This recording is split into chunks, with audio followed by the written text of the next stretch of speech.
الحمدللہ آج کے اس پروگرام کا عنوان ہے جیروسلم بلانگس ٹو مسلمس، یروشلم مسلمانوں کا ہے۔ اعوذ باللہ من الشیطان الرجیم، بسم اللہ الرحمن الرحیم۔ الصلاۃ والسلام علیک یا سیدی یا رسول اللہ وعلی ازواجک و اصحابک و آلک یا سیدی یا حبیب اللہ۔ الحمدللہ لاہور شہر میں آج بروز اتوار 18 جمادی الاولیٰ 1445 ہجری اور 3 دسمبر 2023 عیسوی کا دن ہے۔ پچھلے پروگراموں میں یہ عرض ہو چکی کہ یہودی نہ تو آل یعقوب کے وارث ہیں اور نہ یہ یروشلم کے حقدار ہیں۔ آج ہم اسی بات کو مزید آگے بڑھائیں گے اور قرآن پاک کے حقائق مزید اپنے مسلمان بچوں کے لیے اور مسلمان کہلانے والے حاکموں کے لیے پیش کریں گے۔ قرآن پاک 19 نمبر سورت آیت نمبر 6، حضرت زکریا علیہ السلام اللہ تعالیٰ سے دعا مانگتے ہیں، یرثنی و یرث من آل یعقوب وجعلہ رب ردیہ، کہ یا اللہ مجھے وارث دے اور آل یعقوب کو وارث دے۔ یاد رہے کہ وہ لیوائی کی نسل میں سے ہیں، یہودا کی نسل میں سے نہیں ہیں، اور وہ آل یعقوب کا وارث مانگ رہے ہیں۔ اور آگے 7 نمبر میں ذکر ہے، یا زکریا انا نبشرک بغلام اسمہ یحییٰ لم نجعل لہ من قبل سمیہ۔ اے زکریا ہم تجھے بشارت دیتے ہیں ایک بیٹے کی جس کا نام یحییٰ ہے، اس سے پہلے ہم نے اس نام کا کوئی نہ کیا۔ تو 7ویں آیت میں یحییٰ علیہ السلام کی بشارت دی گئی۔ پھر آگے 8ویں آیت ہے، قال رب انا یکون لی غلام وکانت امرأتی عاقرا وقد بلغت من الکبر عتیہ۔ عرض کیا ہے میرے رب میرے بیٹا کہاں سے ہوگا، میری عورت تو بانجھ ہے اور میں بڑھاپے سے سوکھ جانے کی حالت کو پہنچ گیا۔ یعنی انہوں نے اپنی بڑھاپے کی کیفیت اور اپنی بیوی کے بانجھ ہونے کا ذکر کیا۔ قال کذالک، فرمایا ایسا ہی ہے۔ قال ربک هو علی ہین وقد خلقتک من قبل ولم تک شیئا، تیرے رب نے فرمایا وہ مجھے آسان ہے اور میں نے تو اس سے پہلے تجھے اس وقت بنایا جب تو کچھ بھی نہ تھا۔ یعنی جب زکریا علیہ السلام اپنے بڑھاپے اور اپنی عورت کے بانجھ ہونے کا ذکر کرتے ہیں تو اللہ تعالیٰ فرماتا ہے کہ میں نے تجھے اے زکریا اس وقت پیدا کیا جب تو کچھ بھی نہ تھا۔ پھر وہ کیفیت، وہ نطفہ، وہ ساری باتیں، یعنی اللہ اگر تجھے پیدا کر سکتا ہے، کچھ نہ ہوتے ہوئے تجھے پیدا کر سکتا ہے، تو تیرے بڑھاپے اور تیری عورت کے بانجھ ہوتے ہوئے بھی اللہ تجھے اولاد دے سکتا ہے۔ بات کرنے کا یہ مقصد تھا۔ تو آگے آیت ہے 10 نمبر آیت۔ اس آیت میں فرمایا قال رب اجعل لی آیۃ، عرض کی اے میرے رب مجھے کوئی نشانی دے دے کہ اگر مجھے بیٹا ملنے والا ہے تو پھر اس کی نشانی کیا ہوگی۔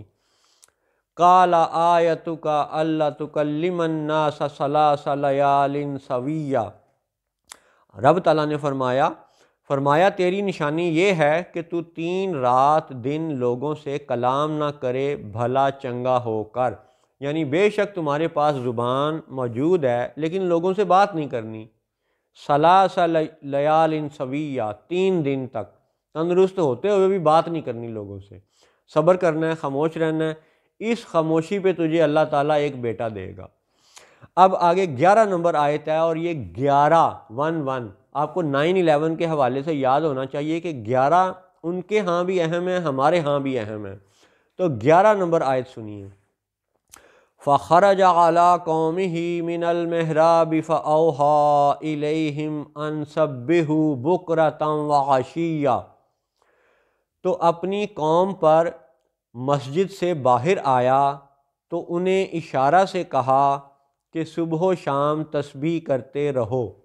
اب یہ حضرت زکریا علیہ السلام ہیں جو اپنی مسجد سے باہر آتے ہیں، محراب سے باہر آتے ہیں تو اپنی قوم کو اشارے سے صبح و شام تسبیح کا وہ اشارہ دیتے ہیں۔ اور یہاں پہ ان وہابیوں کے لیے، ان یہودیوں کے لیے جو ٹیمپل کا لفظ بولتے ہیں ان کے لیے یہ عرض ہے کہ زکریہ علیہ السلام کا زمانہ وہ زمانہ ہے جب حضور محمد الرسول اللہ صلی اللہ علیہ وسلم ابھی پیدا نہیں ہوئے، عیسیٰ بن مریم علیہ السلام ابھی پیدا نہیں ہوئے، ٹھیک ہے، دونوں نبیوں سے یہ ماضی کی بات ہے، زکریہ علیہ السلام کا زمانہ ہے، اور زکریہ علیہ السلام کے زمانے میں بھی اللہ تعالیٰ اس عبادت گاہ کو، یروشلم کے اس مذہبی مرکز کو، اس قبلہ کو مسجد قرار دیتا ہے، کیونکہ محراب کا لفظ مسجد سے مخصوص ہے، منسلک ہے، جڑا ہوا ہے۔ تو یہ وہابی اور خاص طور پہ مکہ والے وہابی یہ سن لیں کہ زکریہ علیہ السلام کے زمانے میں اس عبادت گاہ کا ذکر بطور ٹیمپل نہیں ہے، بطور مسجد ہے۔ فَخَرَجَ عَلَىٰ قَوْمِهِ مِنَ الْمِحْرَابِ، محراب کا ذکر کیا گیا ہے، اور یہی بات دوبارہ سے پھر عرض کرتا چلوں کہ سورہ بنی اسرائیل جس کی پہلی آیت میں واقعہ ہے معراج کے حوالے سے بیان ہے کہ سبحان الذی اسریٰ بعبدہ لیلا من المسجد الحرام الی المسجد الاقصی الذی بارکنا حولہ لنریہ من آیاتنا انہ هو السمیع العلیم انہ هو السمیع البصیر۔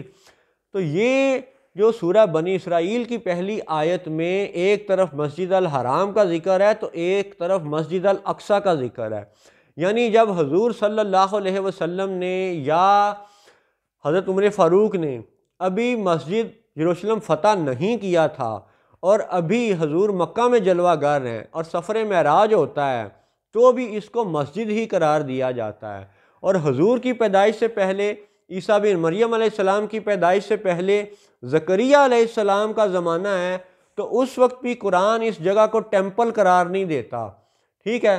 تو وہ وہابی، وہ دیوبندی اور وہ ٹی وی اینکر جو اس عبادت گاہ کو ٹیمپل کہہ کے بلاتے ہیں اور اپنی نسلوں کو دھوکہ دیتے ہیں، ان کے لیے یہ عرض ہے کہ پھر پڑھ لیں قرآن 11 نمبر آیت سورہ مریم، فَخَرَجَ عَلَىٰ قَوْمِهِ مِنَ الْمِحْرَابِ۔ تو زکریہ علیہ السلام کے زمانے میں بھی اس مسجد کو مسجد ہی کہا گیا، کیونکہ محراب کا تعلق مسجد سے ہوتا ہے، مندر سے نہیں ہوتا، ٹیمپل سے نہیں ہوتا۔ یہ تھا 11 نمبر آیت۔ اب اگلی آیت ہے 12 نمبر، اور وہ بھی بڑی کمال ایک شان والی آیت ہے۔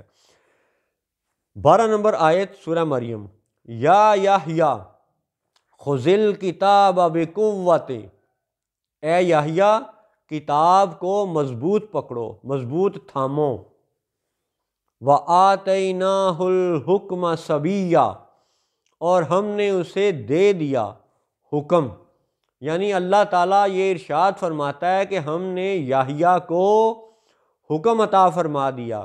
اب حکم کی ایک تشریح، ایک تعویل یہ بھی ہو سکتی ہے کہ اس کا لفظی ترجمہ نبوت کر دیا جائے کہ انہیں بچپن ہی سے نبوت عطا کر دی گئی، یا انہیں بچپن ہی سے حکم عطا کر دیا گیا۔ اب حکم ایک ایسا دلچسپ طویل موضوع ہے کہ جس پہ کئی گھنٹے بات ہو سکتی ہے، اور حکم یہ احکم الحاکمین، اللہ جب حاکم ہے تو اللہ حکم کی صفت، حکم کی شان مخلوقات کو بھی عطا فرماتا ہے۔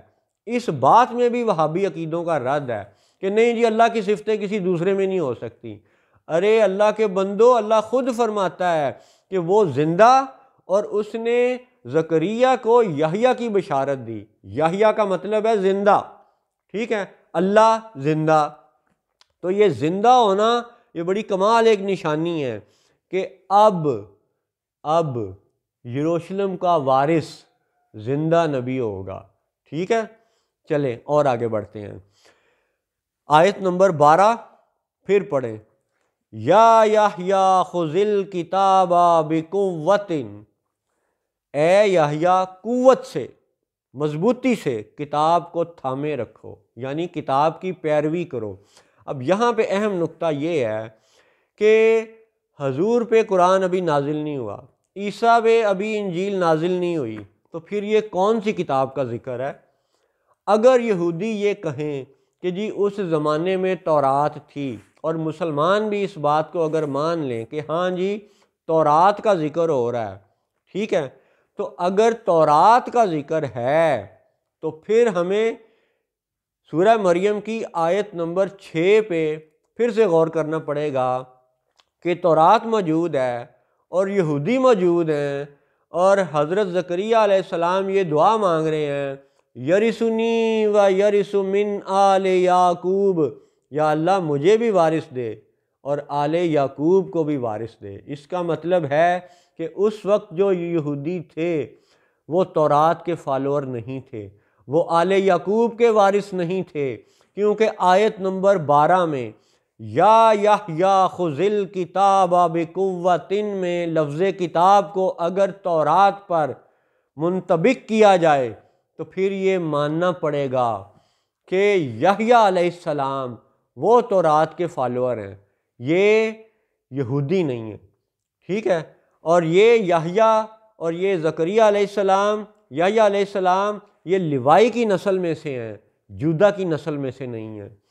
اب آ جائیں کہ اگر کتاب تورات مانی جائے تو پھر تورات تو موسیٰ علیہ السلام پہ ہے، اور بیچ میں یحییٰ علیہ السلام تک کئی انبیاء ہیں، اور اگر یہ مانا جائے کہ تورات ہی وہ کتاب ہے جو موسیٰ علیہ السلام سے یحییٰ علیہ السلام تک چلتی آ رہی ہے، اور یہودی اگر یہ کہیں کہ جی اس وقت تک انہوں نے کوئی تبدیلی نہیں کی ہوئی تھی، تو یہ ان کا دعویٰ جھوٹ ثابت ہو گیا کہ اگر یہ کتاب یحییٰ علیہ السلام کے لیے بھی تورات ہی ہے، اور زکریہ علیہ السلام یہ دعا مانگ رہے ہیں کہ یرثنی و یرث من آل یعقوب، گویا کہ یہ یہودی اس وقت تک تورات میں تبدیلی کر چکے ہوئے تھے، ان کے ہاں جو نسخے دستیاب تھے وہ تبدیل شدہ تھے۔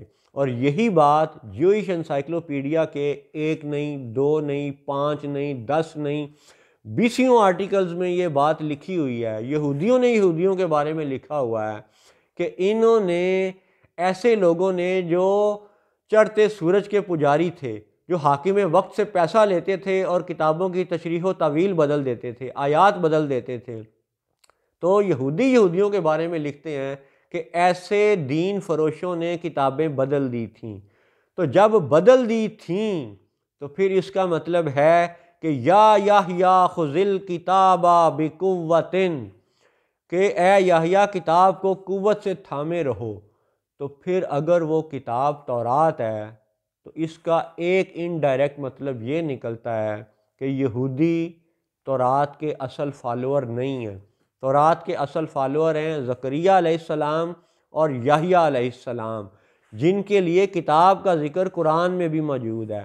اب یہ کہ یحییٰ علیہ السلام کی آگے پھر مزید نشانیاں کیسے ہم پہچانیں، تو چلیے اور آگے بڑھتے ہیں۔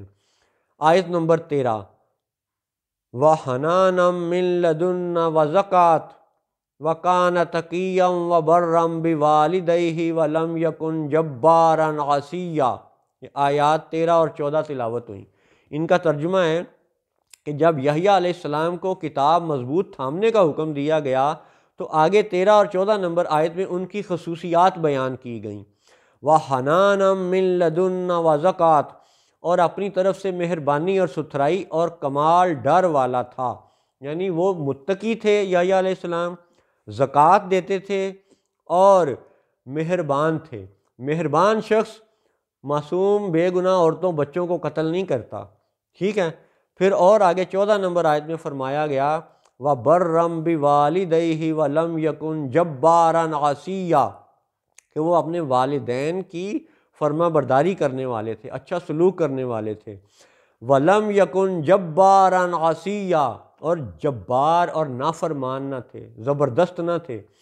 یعنی یحییٰ علیہ السلام کی نشانی اور آج کے اسرائیلی حکمران کیا یہ مطابقت رکھتے ہیں؟ وَلَمْ يَكُنْ جَبَّارًا عَصِيًّا سے یہ ثابت ہوتا ہے کہ آج کے یہ جابر اسرائیلی حاکم یہ یحییٰ علیہ السلام کے وارث نہیں ہیں، کیونکہ یحییٰ علیہ السلام کی نشانی یہ ہے کہ وَلَمْ يَكُنْ جَبَّارًا عَصِيًّا، وہ جابر نہیں ہے، وہ نافرمان نہیں ہے، اور یہ اسرائیلی حاکم جابر ہیں، ظالم ہیں، نافرمان ہیں۔ کتاب سے دھوکہ اس لیے کر رہے ہیں کہ فارکس کی پیرٹی میں اور سود کے دجل میں انہوں نے ساری بنی نوع انسان کو غلام بنا رکھا ہے، لہٰذا یہ یہودی یحییٰ علیہ السلام کے اور تورات کے وارث نہیں ہیں۔ اور پھر ایک انتہائی اہم نشانی آیت نمبر 15 سورہ مریم، یحییٰ علیہ السلام کی نشانی، اور اسی نشانی سے ہمیں اگلی نشانیوں کا سبق بھی ملے گا۔ آج کے پروگرام کی آخری آیت 15 نمبر آیت سورہ مریم، وَسَلَامٌ عَلَيْهِ يَوْمَ وُلِدَ وَيَوْمَ يَمُوتُ وَيَوْمَ يُبْعَثُ حَيًّا، اور سلام ہو، سلامتی ہو، علیہ یوم ولدہ، ان کی یوم ولادت پر، ان کی یوم پیدائش پر، ان کے یوم میلاد پر، و یوم یموت، اور ان کی موت کے دن پر، و یوم یبعث حیا، اور ان کے زندہ اٹھائے جانے کے دن پر۔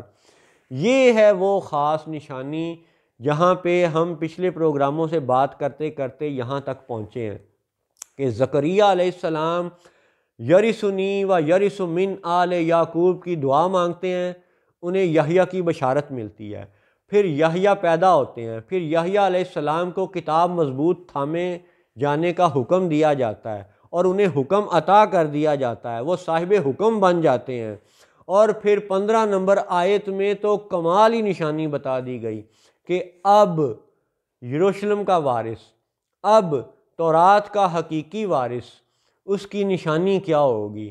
اس کی نشانی یہ ہوگی کہ جو آئندہ بھی کام آئے گی۔ نشانی یہ ہے وَسَلَامٌ عَلَيْهِ يَوْمَ وُلِدَ وَيَوْمَ يَمُوتُ وَيَوْمَ يُبْعَثُ حَيًّا، یعنی ان کی یوم ولادت پر بھی سلام، ان کی موت کے دن پر بھی سلام، ان کے زندہ اٹھائے جانے کے دن پر بھی سلام۔ یہ ہے وہ نشانی جس کو لے کے اب ہم انشاءاللہ بعد میں آنے والے انبیاء پہ یہ نشانی پوری ہوتے ہوئے بیان کریں گے کہ کس کس نبی پہ یہ نشانی پوری ہوتی ہے اور کیسے ہوتی ہے۔ السلام علیکم ورحمۃ اللہ وبرکاتہ۔